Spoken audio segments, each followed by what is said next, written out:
In 1864, California became the first in the nation to establish a state park system.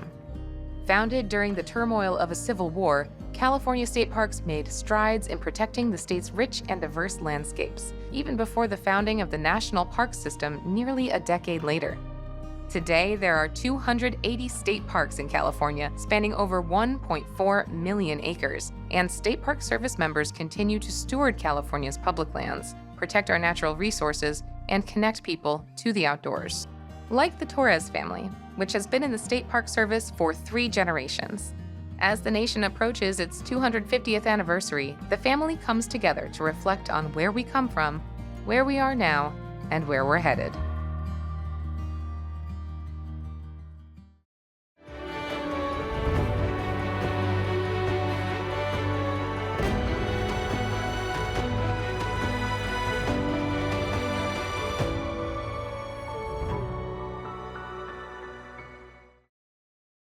This program is made possible in part by the Corporation for Public Broadcasting, a private corporation funded by the American people.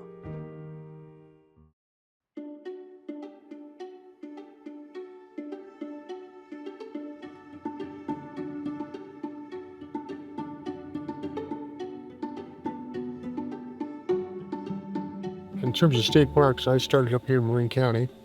Simon P. Taylor, which is where I started as a park aide back in '76, and worked at Mount Tamalpais State Park, Tamales Bay, worked at Turlock Lake State Recreation Area right there for a number of years, and then ended up as the park supervisor at Mount Diablo State Park over here. All 3 of us worked at the San Luis Reservoir. It's right here. My name is Caitlin Torres, and I'm the interpreter 2 for California State Parks for all of our different state parks within our river sector. I've been with California State Parks for a little over 2 years. My dad, he worked, for state parks as well. The soils here hold a lot of water down below the surface during the dry season. My full name is Roman Luis Torres. I go by Ray Torres as a nickname. My careers have been about 38 years worth of work in conservation, first with California State Parks for about 20 years, and then the U.S. Forest Service for 18 years. Oh, there's beaver activity on that tree. Right there. Mm-hmm. Oh, yeah. Yeah. Wow, that's pretty cool. Right here. We have been actually seeing them in the pond, which is on the other side of this. When Tristan, my son, turned 17, he was ready to get a job. I was already with parks, and so I thought he would really love to just be a park aide, starting out his career. My name's Tristan Boyer. I worked at state parks for about a year at San Luis Reservoir. I was a park aide. I'm super into photography, and I ride bikes with my friends and stuff and motorcycles. I love nature, and I love teaching people about these state parks. California State Parks is a special place to be, for sure. There are several families like mine that have been generational within parks. We kind of laugh about how much we're alike. It makes me feel like I am with my people because I have you and I have Grandpa, because we get to share that together. That means a lot. I've worked for state parks. I've had my experiences, and I want to know what it's like for you. Yeah, me too. Tell us about the 70s, Dad. Back in the day. Back in the day. Back in my day. So, I think it was the same thing. It was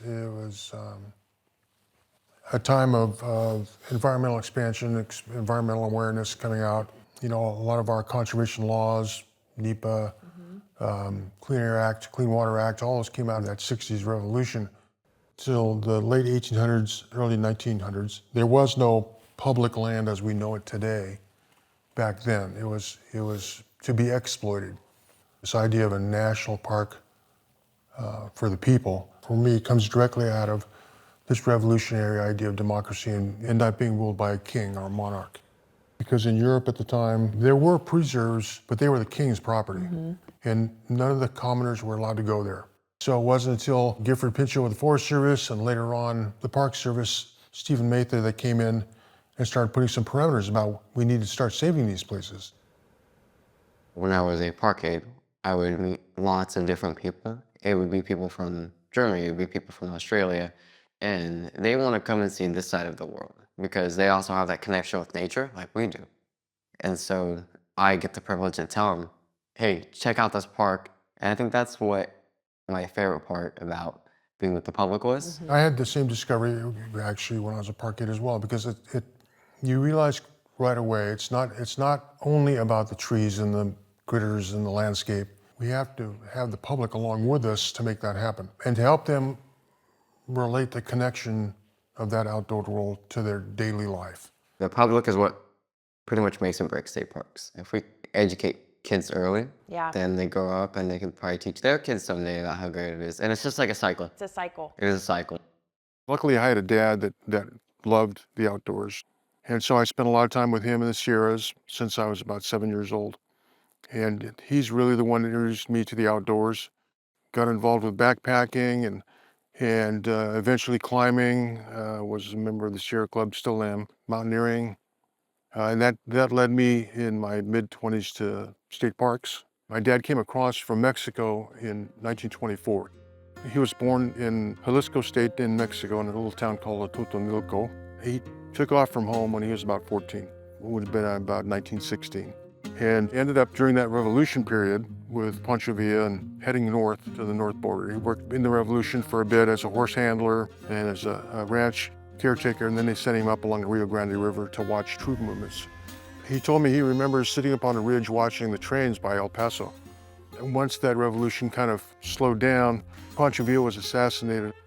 And so a lot of people who were supporting that movement fled the country. And so my understanding is there's some 1 million people that vacated Mexico during that period. Those estimates say some 1 million died because of that revolution and the changes in political status. And so I've been piecing all this together. And my dad came to the States in 24 to avoid getting chased down. That tradition, that history is very deep for me in what I believe in terms of the way people should be treated and equity and an opportunity and equality. Because of my background and my desire for social justice, I was a union leader with state parks early on. I think we've come a long way from the 70s when I started. State Parks was started in 1864, and I think our mission is still the same over all of these years. You know, it's basically to share the outdoor spaces, and the very first state park in California, if you can believe it, was Yosemite National Park. My father and my mother met in Yosemite National Park, got married. So in '78, I was born. My father graduated from the State Park Peace Officer Academy. He also went to the Diablo Mountain Range and was a supervisor there as well, which I spent a lot of my childhood up at the Diablo Range. As a supervising ranger to Mount Diablo State Park, primary job for us was law enforcement, and expanded my skills at Mount Diablo to include fire management. At this point, I was, I think, about 10 years old, 8 to 10 years old, and spent a lot of time in the housing, running around with my siblings while my dad was out working, and so that was a lot of fun. And then my father and I actually lost touch for quite a few years. He was no longer married to my mom, and we had this separation of time. Caitlin and I knew each other fairly well through her high school years. Toward the latter part of high school, we lost contact. He was living his life, living in other states, and I was doing my thing, and we had just kind of gone different directions for a while there. From there, I went to New Mexico as a ranger, the Gila Wilderness and the Aldo Leopold Wilderness. Then took a promotion back to West Virginia, forest supervisor job there for 7 years. Over the years I knew Caitlin became a climber. She fell in love with Yosemite. I started my outdoor career with Yosemite National Park back in 1996, where I became a tour guide. I worked at Badger Pass Ski Resort, and I learned to ski there. I did a stint in the Washington, D.C. office as the National Director for Wilderness for 4 years. And then the opportunity came up out here in California for either the Los Padres or the Angeles as the forest supervisor. And so I ended up putting in for both, and I got the Angeles. I did become a guide for Department of Water Resources for about 7 years, ran a visitor center at San Luis Reservoir. Her journey over those decades that basically paralleled what my life was. We were both following each other, even though we really didn't have contact. The first time I saw her after a couple of decades, I said, I'm on my way up to Sacramento. How about if I stop by the office? She goes, yeah. It was nice because we got there and we looked at my old office and where her office was, which is only a couple of doors down. My grandson, Tristan, was working there. So we thought, wow, we got 3 generations that have been involved in this particular location in state parks. Most of my life, I didn't even know you. And very little words are spoken around you. I was getting into parks because my mom was doing it. I was like, this looks like the right path for me. Then you came in the picture and you also did this stuff. I wouldn't have expected that, them to kind of following down this path. I mean, how does that really make you feel? It makes me feel really good. With all the things that have happened, that I got support from Caitlin, that brought back my drive. And so, yeah, this is the start of a good thing. We're really enjoying the reconnection in forgiveness. It's been a healing occurrence in my life, and I know for sure it's been a healing occurrence in his life as well. What I think is funny is I can't remember the name of this plant. Oh, yeah. Yeah, I know what what you're thinking of. I can't think of it either. There's a coyote bush, Yeah, you mentioned the rose. California wild rose. Yeah. You see the little birds? Straight over here in these bushes, they're going in between the... Oh, yeah. See them? It's been a life-changing 3 years. Yeah. So Kayla and I have been spending a lot of time recollecting about things, about the past and her journey over those decades that basically same what my life was in terms of state parks and outdoors and climbing and backpacking and being in the woods. And I love seeing her in the state park uniform. Brings back a lot of memories. When I first started with state parks and out here at Dos Rios, this was a brand new state park. I thought this would be a lot of fun to build from the ground up. We are located on the confluence of the San Joaquin River and the Tuolumne River. In the process of building a state park, actually we're in the very early stages. So a lot of times when you go to parks, you'll see the interpretive panels that provide information about what you're looking at. So I'm creating the panel plan for Dos Rios State Park. So for instance, this panel number 2 is basically talking about the pond life. This is our inaugural team here. This is Armando Quintero. He is our state park director. There's myself, our park manager. This is Danielle Gerhardt. She is our superintendent for the whole district. The park officially opened on June 12th of 2024. And since then, we have opened several hiking trails. We are building a brand new welcome center. We're launching some kayak programming, possibly some biking here very soon. We are actually sitting in an orchard that may very well soon become a campground location. So we're working on a lot of different things. We have our hands in a lot of different pots right now with Dos Rios.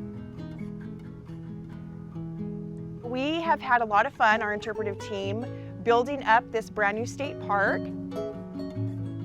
So my role as a park interpreter, basically it's a fancy word for educator. So we speak the language of human to nature.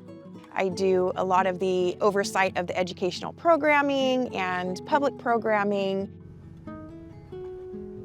This time of year is really cool because we have our wintering waterfowl. And so keep your eyes open while we walk.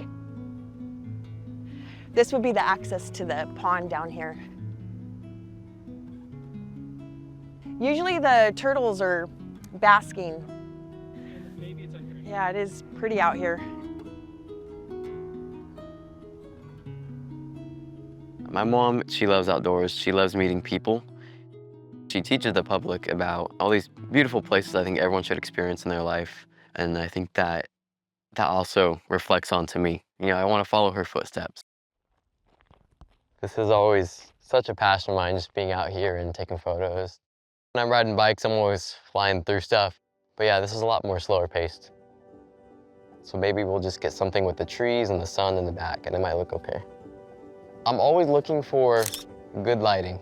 That's key for photography. As I'm walking and, you know, the sun's a little bit too high, I'm gonna wait maybe 20, 30 minutes. Sun's gonna get a little lower, make it a little more golden. Comes out to be a good photo. Yeah, just takes time. Just gotta be patient with it.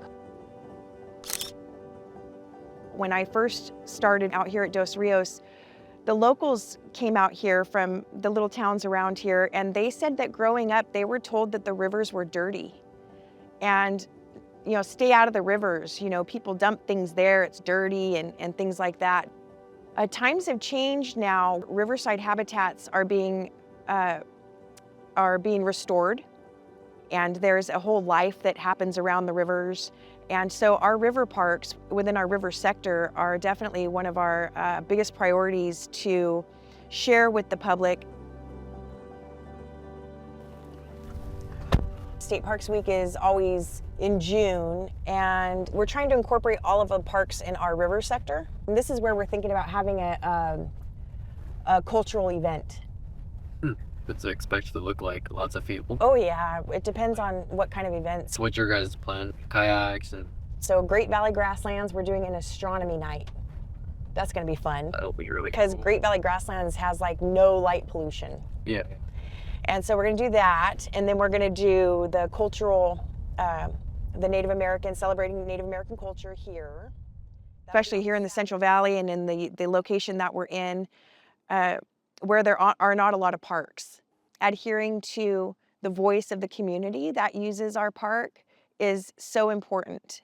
And I would like to make sure that we definitely take into consideration exactly what this park needs to be for this demographic in this community. The Angeles is one of the most complex forests in the National Forest System. And it's kind of a climax in my career because it's a huge recreation program. 3 ski areas, lots of trails. The Pacific Crest Trail goes right through it. It's surrounded by 18 million people, and it gets 4.5 million people a year. And recreation management is all about managing people and having them have a successful and safe experience in the outdoors. One of the biggest challenges right now is how do we save our state parks, our national forests from being loved to death. You got a campground with 200 sites, but you have 2,000 people who want to go there on the weekend. You don't have enough parking, you know, and the trails are overpacked. How do we accommodate them and still keep the integrity of the outdoors? On the other side, there's a lot of the people that don't have open space near them. Some of them, it's the first time they've ever been out. We spent a fair amount of time and developed a number of programs with partners to outreach to underserved communities, particularly in the Latino community around LA, to introduce the outdoors, to introduce the environment, and get a better understanding of what's out there for them, because a lot of them, they don't have open space near them. They see the mountains there, but they can't relate to them because they don't have a place there yet. They haven't had an experience. And the biggest part of this is trying to figure out how to get that underserved community to the woods to have that experience, because that forms the basis of understanding how the planet works. And so environmental justice is not just about nature and the land and carbon sequestration and all that, which is good, but it has to do about how we live on the land and how we treat each other as we live on the land. Some of the partnerships we have with where this park is located in the Central Valley, you know, there's a lot of Hispanic community, Latino partners. It's been a little difficult for us to, you know, develop programs to bring the community out because sometimes the community is a little afraid to be all gathered in one space right now. It's just hard to see it, you know, trickling down to everybody. What things are going on right now? Mm-hmm. Civil rights protests, environmental issues, all of those things. Back in the 30s, 40s, and 50s, it all was very similar. Mm-hmm. There was illegal detentions and mass deportations. We go through these cycles of of environmental turmoil or political turmoil, and they kind of repeat themselves. And we're talking 300 million people in how we manage those people. A lot of different views, a lot of different perspectives, but we also need to understand human dignity and what we are doing in terms of a social justice perspective. And it's not always the rich that should get the benefit. In the last 250 years, we've learned a lot of lessons, on how to be better people to each other. I think just moving forward in life with a kind heart is super important, and not repeating the mistakes of the past history. If you're working here, educating the public, you have to be kind. Yeah. Because if you're not kind, And make sure they know about these green spaces and places they can go to feel better. Yeah. And we're all public servants, and we're there to manage these lands for the public, not for the king, not for the president. We work for, National Forest, we work for the president, but we take care of these lands for the public. If you don't understand where your resources come from, if you don't understand where your water comes from, then you're gonna have some real challenges in the future, because whatever actions we take in the Sierras affects everything downstream in terms of communities. The whole environmental movement, like you said, began, 70s, 80s. Now we are seeing things like State Parks has the 30 by 30. They want to restore 30,000 acres of, habitat by 2030. These projects are happening all over California. And so I feel like it's really kind of the light came on. This is the largest restoration project in all of California here at Dos Rios, 1,600 acres. And so it's gotten a lot of attention. We started out as a floodplain, and then it became farmland, and now we're back to floodplain. And so that's happening all over California. We are trying to right, the wrongs. Everybody is on a mission right now to put on their thinking hats and what we can do to preserve and conserve our environmental spaces. My ultimate goal is to create a space where people feel welcome to come and just relax your mind. Just connect with nature, have that moment to have a reset, a deep breath. when I'm out here, it's very calming. And I don't have that normal world stress in my mind. I think that everyone should have like a getaway like that. It helps a lot. That's why I come out so much. You look at Tristan, who's just starting his 20s. It's fun to see, to watch him explore those same things that I did at his age. You feel like you're indestructible, you're carefree. And so that's what he's doing. And that I support him 100%, because that's how you gain perspective on how the world works. All of us, start a profession and we do something that is very dear to us. We're good at it, we become very good at it. And then we realize what parts add to that to make that happen. Then you start thinking about management. And how do I go from leading mountain biking tours to helping make the mountain biking experience more sustainable in the park? You start thinking ahead about leading out on those kind of things. And it's a process of growth for him, and he's got a lot of energy, and he'll do well wherever he goes. There is such a connection with nature that you can have that just really sets you free. And some people don't know that yet. Yeah. And so I'm just glad I get to teach them about it. My hope for this park for the future is what we are able to gather from the community that is enjoying it. Okay, let me see your paddle. These are the green spaces, the places people can come that they wouldn't normally have or be used to having. So what would they like to see here? Would you like to see biking? Would you like to see camping? Would you like to have water access? Forward, backward, turn. Yeah, it's coming back to me now. Okay, you're good, we can do this. What I find most fulfilling about my work is getting people out into nature and just trying to help bring the community as a whole out here. Look at this view, Tristan. Isn't it beautiful? So now you can officially say that you have kayaked on this pond. Wow, this is fun. Yeah, it is, huh? I'm gonna come and do this more. Yeah.